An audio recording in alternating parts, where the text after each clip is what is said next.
So a couple days ago, I posted a video on Instagram about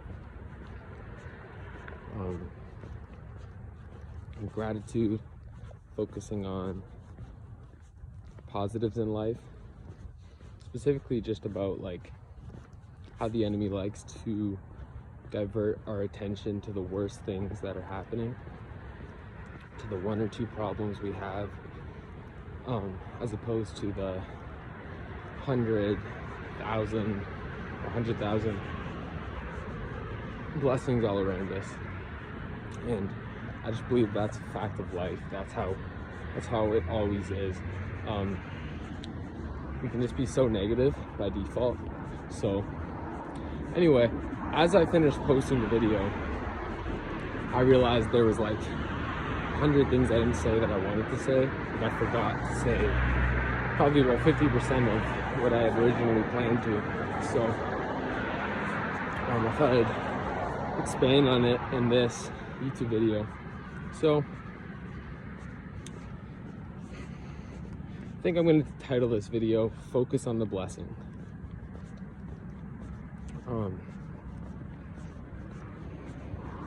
You know, it's no accident that we have such a hard time doing this, focusing on the blessings in life. Think about the news. What does the news tell us? People are dying. People are getting kidnapped. Places are flooding, burning down. Everyone hates each other. Everyone's mad at each other. And if all I saw was the news, I would think this world is going to hell in a handbasket. And in some ways it is, but in much more ways it isn't. And I think, like the news, social media does this, maybe even more, because who really watches the news besides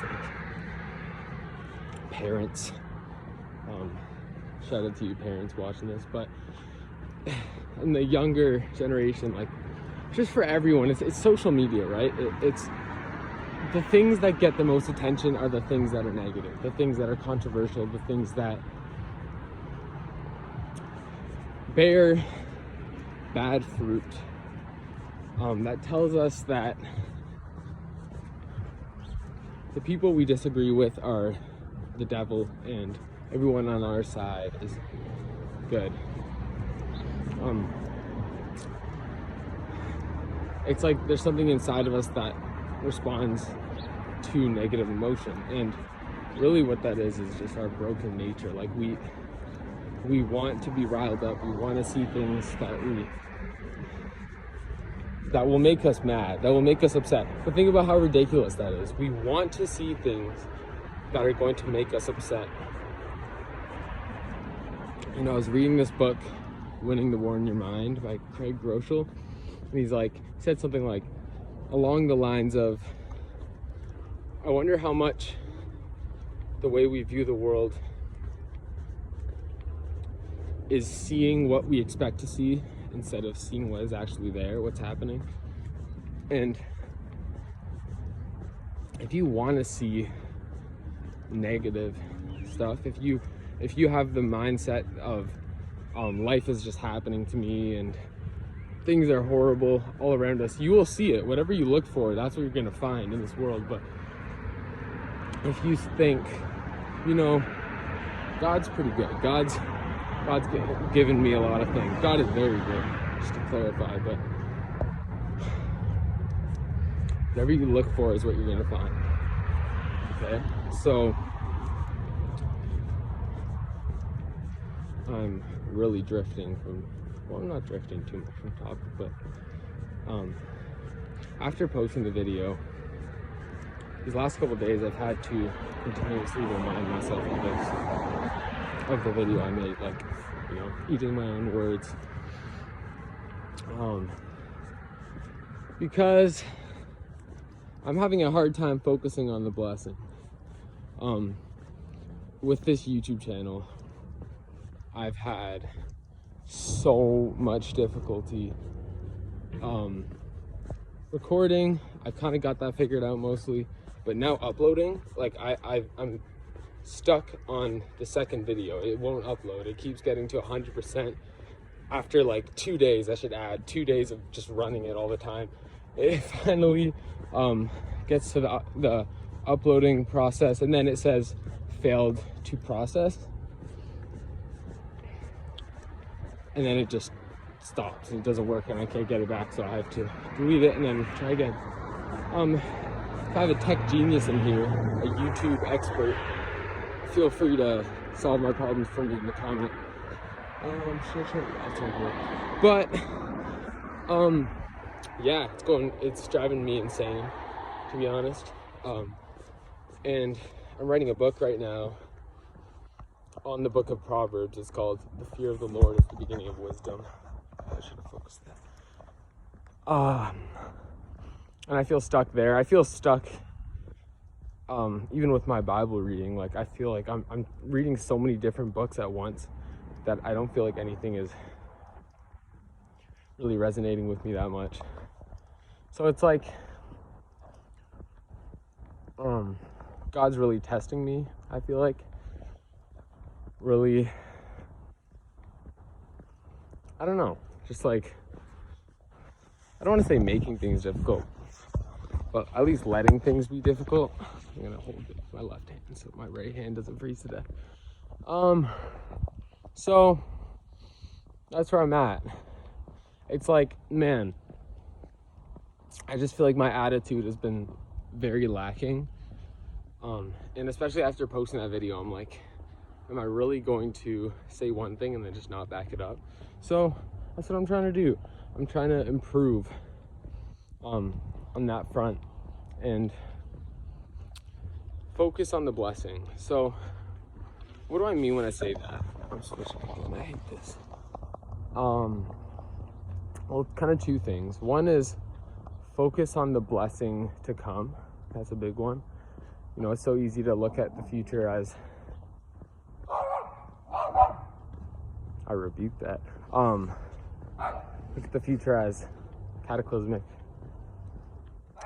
apocalyptic. That's kind of the message you get from, again, media, the news, that, you know, the world's gonna end soon, and too many people on this world, all this nonsense. But as much as there are a lot of problems and things that have to be resolved in this world, the future is a lot brighter than you think. And there are blessings to come that you are hoping for. Maybe God has said something to you, that somebody's going to be healed, that someone's going to be delivered, that you're going to get a certain job, a certain position, a house, a car, that your mental health is going to improve, that your physical health.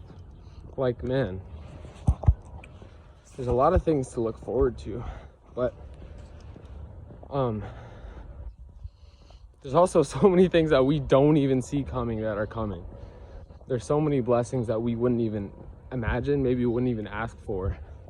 I know I struggle with that, and I'm not trying to sound like virtuous by saying this, but I'm just being real. Like, I think a lot of it is having to do with the way I used to live, like how I was just so ungrateful for things and just live my life very selfishly. It's hard for me sometimes to ask for certain blessings or even come to terms with the fact that God might be giving them to me, because I feel like I don't deserve it. And guess what? I don't, and neither do you, neither do any single one of us. But really what we ultimately didn't deserve is the grace that God has given us. You know, Jesus dying on the cross for our sins is the greatest demonstration of the fact that we serve a God who does not give us what we deserve. What is it? Mercy is not giving somebody what they deserve, and grace is giving somebody what they don't deserve. So we get both of those, boatloads of it, and it's insane. But the point is that, like, whether you anticipate a blessing or not, there's always blessings coming. And if you're just so concerned about how things look right now, through your negative lens, which is most likely a negative lens if you're concerned about it, you're only focusing on things that God is going to take care of. Think about that. You're only stressing about things that God is going to take care of. And you're only stressing about them right now because he hasn't taken care of them yet, but you just don't see the bigger picture. So it's like these two verses in Ecclesiastes. It's chapter 7, verses 8 and 10. So it goes, the end of a matter is better than its beginning, and a patient spirit is better than a proud spirit. And then it says, what is it? Oh yeah. Nope. Give me a second. I'm a fraud. Oh yeah, don't say, why were the former days better than these? For it is not wise of you to say that. That's the human dilemma right there. In 2 verses, we are rushing to get places. We are rushing to get to our journey, our destination, I should say. And, you know, whatever, the cliche. It's not about the destination, it's about the journey. Well, that actually is true, because positive emotion system in our brain is not a reward. Once, like, we get positive emotion moving towards a goal. Once we actually get there, it's a short-lived reward, but then it's like, okay, what's the next goal? That's just how our brains work. And really, that's because we're designed to pursue God, the ultimate highest goal, you know? But man, we're so focused on what we don't have, and we're so rushed to get to whatever goal we have right now that we're not even enjoying the days in where God is laying out this beautiful journey of ups and downs, for sure. But you know, it's so fun, like, especially where I'm at as a young adult, like just kind of starting steps towards my future. It's like, man, who knows? I have all these big dreams. Who knows what it's going to look like? But then the point is, once you get there, once you get that girlfriend or boyfriend, once you get that job, that car, it's like, now you're looking back on the good old days, right? The good old days, which in them you complained that you weren't where you are now. I don't know if I worded that in a way that makes sense, but it's like, we're never satisfied. That's just the truth. We are never satisfied. And I was blown away when I read those verses, because I'm like, man, like, that's what it is. We don't, and that brings me to my second point about focusing on the blessing now. And really the blessings now and of the past, it's whatever. It's what God has already done, what's in front of us. Open your eyes. Look at what you have. If you live in the West, you are like the 1% of the whole world. Even if you're struggling financially, it's like, man, you're still doing really good compared to a lot of the world. Like, there's so many blessings right in front of us, and yet whatever we choose to look at is going to look the biggest. Like, look, focus right now is on my finger. Can't even see me. This is like negativity, right? If we're just only focusing on that, you can't even see the blessing. That's right, I'm calling myself a blessing, but you get my point. It's like we obstruct our vision of what's actually right in front of us by just looking at whatever troubles our souls. So I'm going to end this soon, but the main point I want you to take from this is that when you focus on the blessing that is to come or that has already come, you're going to be way more at peace. And you're also going to realize what that blessing indicates is you serve a God who gives generously and ungrudgingly. So it's like, whatever your issues are right now, whatever you're stressed about, whatever is not going well, God's gonna take care of it. So even the worst things in your life right now are gonna work out. And I'm not telling you that you're not gonna have deaths in your family, you're not gonna have friends that betray you, you're not gonna have horrible things happening to you. Like that, suffering is a part of life. But the point is that Romans 8, I forget what verse it is, 8:28, I believe. Yeah. God is working in all things for the good of those who love him. Everything is working together because God loves us so much, and he has this ability that we definitely don't have to make even bad things produce good fruits. So it's like I'm really speaking to myself right now. And if you hear this passion, this anger, who's he preaching at? I'm preaching to myself.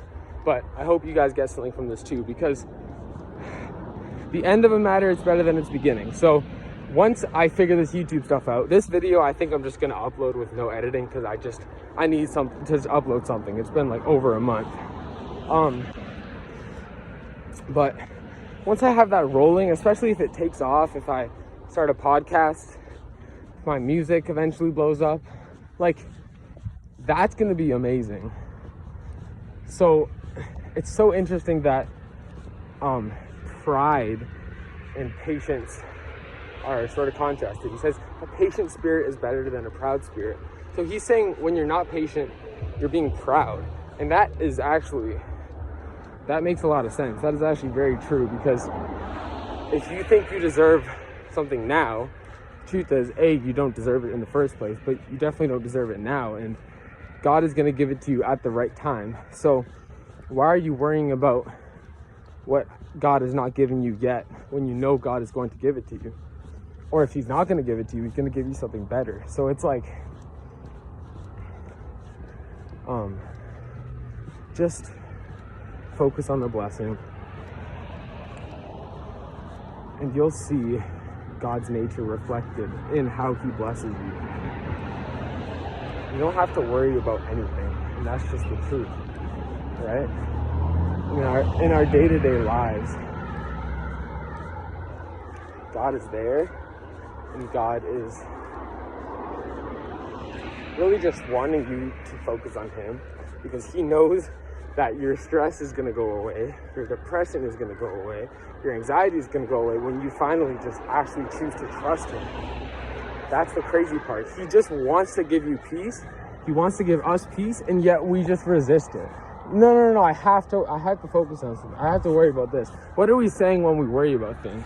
We're saying, God, I trust you with A, B, and C, but D and E, I'm not totally sure you have this covered. I think I got to do a little something.